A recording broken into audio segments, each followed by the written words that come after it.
There's been one incident where some people were inconvenienced, woken up. If you look at that inconvenience and contrast that with a very real situation where a young woman's life was saved because of the alert system, that is a huge, huge benefit. Now, we know that the technology exists to create refinements. On the same device that Nanette talks about, you can choose certain types to have a do not disturb. And so perhaps we can get to a point where we can put a do not disturb for the audible notification on the Amber Alert system, so that if you know that you go to bed on a regular schedule, you can set it so that you're not woken up in the middle of the night, but you would still be woken up for another type of life-threatening emergency.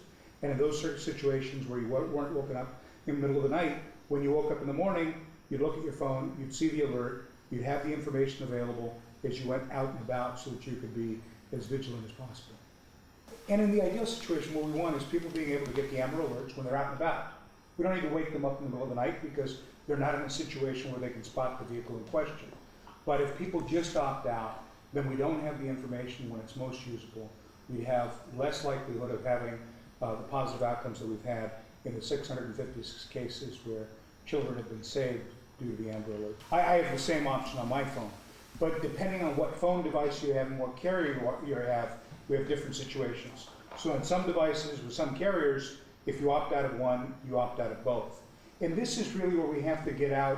So you're on the same platform of device I'm on. This is where we have to be very clear that we work at making it a more and more nimble system.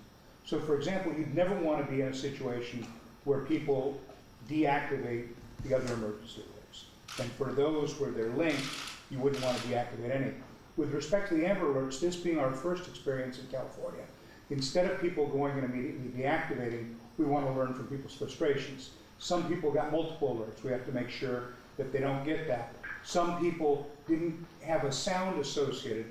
For example, I didn't have a sound associated with the alert on mine, and I looked at the phone and saw it. When I went to unlock my screen, the alert went away.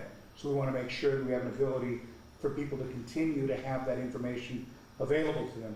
Perhaps you want to be able to get to a point where you can create do not disturb times. So you're not waking somebody up in the middle of the night for an Amber Alert, but you are waking somebody up in the middle of the night for another kind of emergency alert where it's a life and death situation. And so the whole idea here is to take advantage of the technological advances, refine its application, and make sure that in Amber Alert situations we get the information as broadly as possible, but at times that are usable to the public.